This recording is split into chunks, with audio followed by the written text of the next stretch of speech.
Hello everybody, this is Robbie1337, the most elite noob on YouTube, and today I have a couple things I would like to talk about real quick. First of all, I'd like to apologize for the lack of videos lately.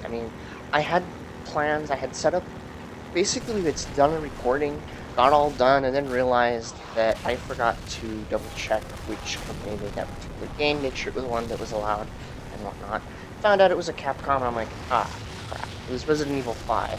And, then I tried to contact them, so before I did anything else with it, I didn't edit it, I didn't upload it or anything. I wanted to double check, make sure I didn't just screw up. And I have found out that the only website I can find with which to contact Capcom, when you email them, they claim they're a third-party reseller and can't answer any questions. Now, this I find to be a little messed up. I have done a Google search, I have looked all over the place, and the only website I could find, they claim they're a third-party reseller. So, Capcom, the developer and publisher, doesn't have a website? Okay, that doesn't make any sense to me, but whatever. Anyways, as a result, I was unable to upload the video, and as you probably know, or might not know, I don't remember. I think I mentioned it before. If I didn't, I'm sorry. Basically, I have to plan this where I'm able to be on at the same time as the other guys that I'm working with, and people all have erratic schedules, and it's just a logistical nightmare. But I'm working on getting that straightened out. See, one of them's in college, another one's just got other stuff he's working on, and it just gets hard to, get lined up where we can get work together at the same time. So their stuff sometimes, that's why there's no real upload schedule for their stuff. I can't really put it on an upload schedule because there's no real guarantee when they're available to help, so that's why their stuff's so random and erratic.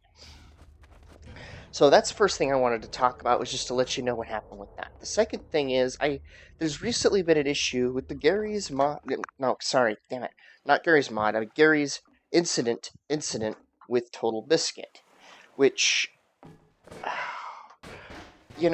the copyright system on YouTube right now is kind of messed up. First of all, it's hard to even understand because there's so much conflicting information out there. They can't all be accurate because a lot of the articles actually literally say the opposite of each other. So that doesn't help new YouTubers that much. Add to it that we literally have no voice at all. In fact, if you're not partnered to a network, you can't even contact YouTube in any way, shape, or form. There's no tech support, there's no contact us email, there's nothing. The contact us link tells you that you need to be network. It's like, what the hell? So we literally, not only do we not, does our voice mean nothing, we're not even able to contact them at all. It is just not possible. We are given no means to contact them. So small YouTubers have no voice whatsoever. And Total Biscuit decided to make a video about the copyright claim abuse and inform the general public of what's going on. See, here's the deal. As he explained it later, nobody's ever resorted to this kind of attack before. Even Nintendo and Sega didn't go this far. They just did all videos indiscriminately. They didn't just specifically target a piece of critique just for being a piece of critique. That's not good on no matter how, there's no way you could possibly say that's a good idea. I have to agree with him on this one, and I'm really glad he did what he did. I mean, it sucks what happened to him, but, he stood up, he made a big issue of it, and here's the thing. He didn't even target them specifically. I mean, he did point out some of the shady things they were doing, but the main thing he's targeting, from what I can understand, from what I've seen from his videos, is YouTube. YouTube needs to do something with their policy. And, there's lots of things they can do. They could put copyright holders on a 3-strike system, just like us. After the 3rd strike, they lose their ability to make a claim without going through YouTube first. Basically make it where it requires review after their 3rd strike. Because, obviously, they're abusing it. Or put them on make it where it needs review every time, but only those who have really proven themselves or earned the trust can get it, and then again, 3-strike system at that point. There needs to be consequences for abusing the copyright strike system, for abusing the copyright claim system. You shouldn't be able to make bogus claims and get away with it. That's just wrong. That's morally and ethically wrong. And also, it's just, YouTube also, there's another thing I'd like to point out. YouTube technically doesn't respect the fair use clause, but here's the thing. YouTube claims they do support the fair use clause. You go through all of their tutorials and explanations and their written rules, they say they support the fair use clause. So by not accepting the fair use argument, they are kind of engaging in a little thing called breach of contract. This is a little violation of the law, and technically YouTube is failing to uphold their end of the contract. They have got to do something with their system where it actually acknowledges fair use, because either that or change their tutorials and state that they do not accept fair use. Don't tell us you accept fair use and then punish us for fair use. That is a breach of contract. And unfortunately, small YouTube channels won't get represented. Only the large YouTube channels get to get away with fair use, and that's not right, because they do not make that distinction anywhere in their rules.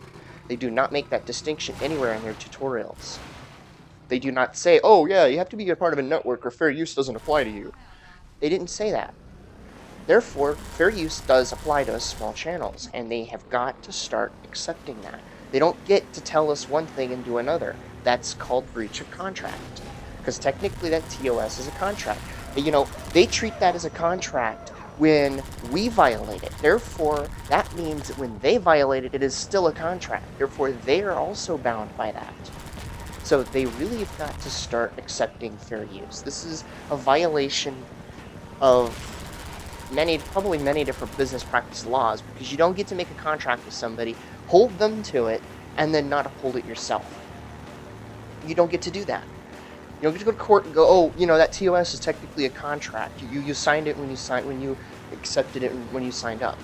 Okay, well then that also means you're also signing it by proposing it like that. You're also signing it, therefore you also have to comply with it. You don't get to tell us that fair use applies and then punish us for using fair use. That's just stupid. But that's neither here nor there. In this case, it was a critique, and they used the copyright system to get him for putting up a critique, for monetizing something that was a critique. Now, and they only did it to him, too. That's another thing. And what I thought weird was that they did it to him and not the other critique that Total Biscuit showed off. You know what? Thank you, Total Biscuit. I'm glad you did that for everybody. Hopefully they'll think twice before they do it again. This kind of repercussion, the first time they pull the stunt, hopefully will mean that they can't get away with doing it again. And I saw your comments. If you're watching this, I'm not sure that you're even going to be, but whatever. I did notice his comments on some other videos telling people not to boycott them because it's tantamount to doing the same thing to them they did to him. Which, okay, I can see what he means there, and it's kind of a good point, but on the other hand, if you buy their product, you support their behavior. So I can understand why people were saying not to buy it. People were saying, if you don't want to support this behavior, then don't buy from it. It kind of, it's kind of a two-sided issue. I'm not going to... Total Biscuit's totally right there, but at the same time, if you buy from a company who you know is behaving this way, you're giving them monetary support for their behavior. Of course they're going to keep doing it. They're going to keep doing it even if the public... a lot of companies are in it for the money, and even if they look bad doing it, they'll keep doing it. Look how many companies have done things, even though they've done it before, and it always gets public backlash, but because people will buy it, they keep doing it. So the way I see it is, if people stop buying from them until they rescinded it or backed off, that's totally okay. But at the same time, Total Biscuit's right. Therefore, when they backed off, and they eventually took the strike off, that's when any boycott that you may have going should stop. The way I see it, should be somewhere in the middle. Because if you buy from them knowing they're doing that, you are supporting their behavior. But at the same time, Total Biscuit's right. Since fighting censorship with effective censorship yourself is not really going to work either. It just, you wind up with everybody getting censored. So, anyways, this is just my ramblings. As you can probably tell, I haven't done any editing or anything. So, yeah. Let me know what you think, and I'll see you later. Goodbye.